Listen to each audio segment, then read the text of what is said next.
I once read that revenge is a dish best served cold. I never understood that until the night I handed my wife a manila folder at our 7-year anniversary dinner. Inside wasn't a gift, it was every secret she thought she'd kept, every lie she told, printed in black and white, and the look on her face.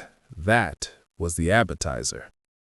If you know the burn of betrayal, and you crave stories where justice isn't just served, but it's crafted with precision, you're in the right place. Hit that subscribe button and ring the notification bell, because we're about to dive into a story of ultimate vindication. This is a journey from heartbreak to harmony, and it starts with a feeling in your gut that something is terribly, terribly wrong. Our protagonist, let's call him Alex, thought he had it all. The house with the perfectly manicured lawn, 2 cats that slept at the foot of the bed, the careful 5-year plan that included converting the spare room into a nursery. His wife, Lily, was his best friend, his partner in crime, or so he thought. The first crack was almost invisible. A new passcode on her phone. Not a big deal, right? Everyone deserves privacy. Then the late nights at work. Another product launch, honey. So exhausting. He'd have a plate waiting for her, reheating it in the microwave when she texted she was on her way home. He remembers the smell of the food, the hum of the appliance, the hollow feeling in his chest when she'd pick at the meal, already full from something else. But the night she came home in an Uber, that was the sledgehammer. She was flushed, tipsy, laughing a little too loudly, and she smelled different. It was a perfume he didn't recognize, something floral and expensive. When he went to hug her, she stiffened just for a fraction of a second, a micro-expression of guilt that screamed louder than any accusation. His gut, that primal internal alarm system, was shrieking, but the heart is a stubborn negotiator. Maybe it was a gift from a client, it reasoned. Maybe she just needed a change. Denial is a powerful painkiller. But the painkiller was wearing off, so he decided to test the hypothesis. One morning, after she jumped into the shower, leaving a cloud of that unfamiliar perfume in the air, her laptop sat open on the kitchen counter. Synced messages. His hand hovered over the trackpad. This was the line. Crossing it meant the world he knew would end, but not crossing it meant living on a lie. He clicked, and there he was. Mark. A name he knew. A coworker he'd met at a Christmas party. A guy with a smarmy, too confident smile. The texts weren't just flirty. They were a demolition of his reality. They were graphic, detailed, painting pictures of intimacy that belonged to his marriage. They planned meetups. They laughed about the dull husband at home. And then the kill shot. One message from Lily to Mark. Can't wait till he's out of town again. Last time was incredible.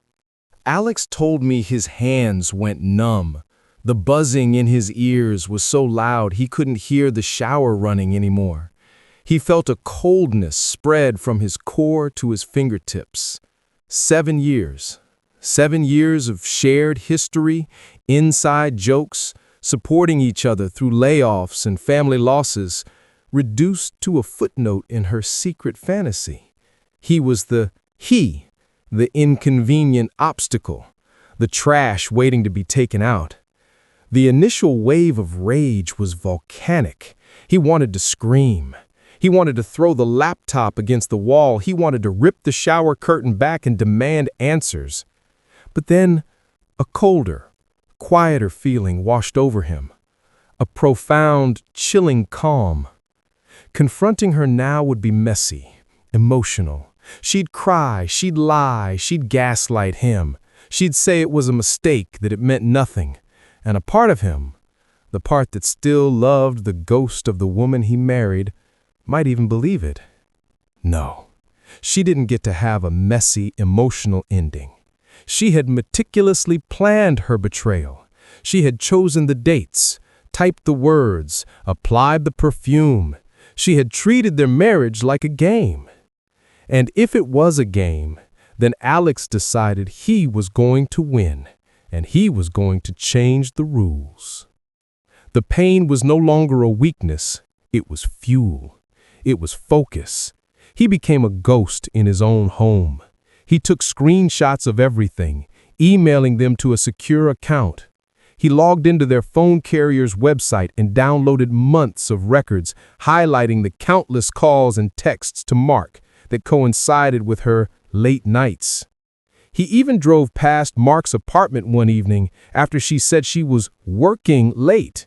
And there it was, her car, parked discreetly around the corner. He took a photo.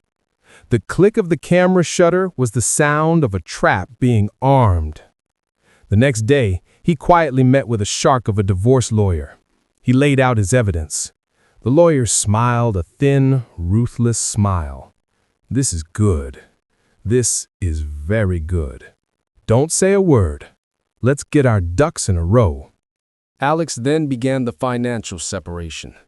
He transferred exactly half of their joint savings into a new private account. It wasn't about stealing. It was about protecting what was his from being spent on more perfume, more hotel rooms, more lies.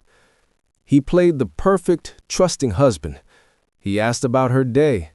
He listened to her stories about work, stories he now knew were fictional cover for her trysts. It was agony, but it was a purposeful agony. Every lie she told was another brick in the wall between them, a wall only he could see. And then, the perfect opportunity presented itself, their 7-year wedding anniversary. Lily, flushed with the excitement of her double life, insisted they go somewhere really fancy to celebrate.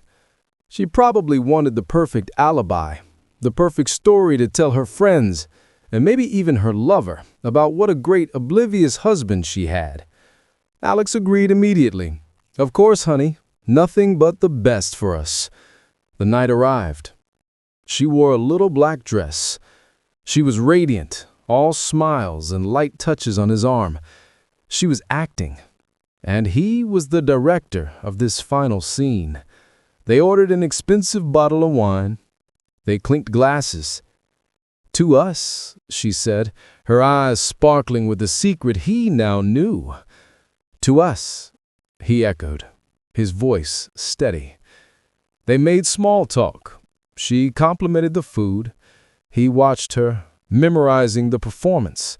This was the last memory he would ever have of them together, and he wanted it to be perfect. Then, the dessert was cleared away. The moment hung in the air. She smiled. "That was wonderful. Thank you for this, sweetie." He didn't smile back. The calm returned. He reached down beside his chair and placed the manila folder on the white tablecloth between them. "What's this?" she asked, a playful curiosity in her tone. "An anniversary gift?"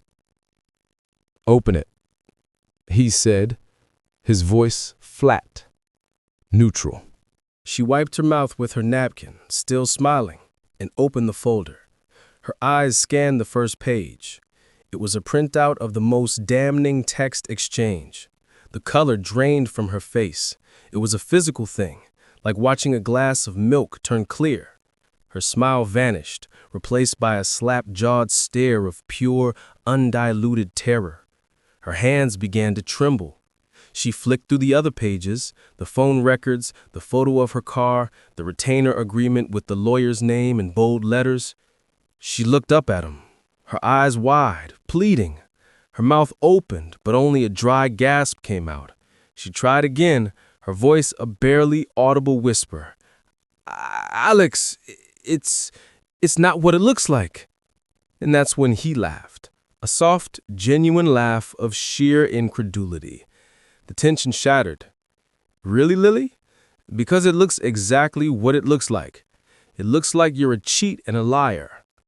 He stood up, pulled out his wallet, and left enough cash on the table to cover his meal and his half of the wine. He looked down at her, a frozen statue of shame in a fancy restaurant. The papers will be served tomorrow. Don't bother calling my lawyer. Talk to yours. And with that, he turned and walked out. He didn't look back. He walked out of the restaurant, out of her life, and into the quiet, peaceful night. The last image he had of her was not one of anger, but of her sitting there, utterly alone, surrounded by the ruins of the life she chose to destroy. The divorce was swift and merciless. Alex's dossier of evidence was so overwhelming that her lawyer advised her to settle. She got nothing she hadn't walked in with. No alimony, no claim to the house he'd painstakingly renovated, no claim to his future. She had to move in with her sister, her life compacted into a few cardboard boxes. The fancy dinners were replaced with takeout on her sister's couch. And Mark, the soulmate, the guy she threw away a 7-year marriage for, he dumped her barely 2 months later. The texts stopped. The calls went unanswered. The fantasy couldn't survive the harsh light of reality and baggage. Alex, meanwhile, stayed in the house. He kept the cats. He found a silence that was no longer lonely, but deeply, profoundly peaceful. The ghost of her perfume was eventually replaced by the smell of fresh coffee and clean air. The pain didn't vanish overnight, but it was replaced by something stronger: respect for himself. He had looked into the abyss of betrayal and hadn't jumped in. He had built a bridge over it. Lily wanted to play games in the shadows, but Alex brought the game into the light. And in the end, she wasn't just defeated, she was obsolete. They say living well is the best revenge, but sometimes living well requires you to first dismantle the injustice standing in your way. This wasn't about cruelty, it was about calibration. It was about ensuring the consequences matched the crime with such perfect precision that the universe, for a moment, felt perfectly in balance. That balance, that feeling of vindication, it's what we chase in these stories.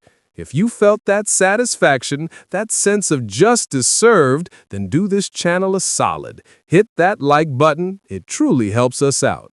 Let me know in the comments, what's the most perfectly executed revenge you've ever heard? And of course, subscribe for more tales of ultimate payback. Until next time, stay sharp.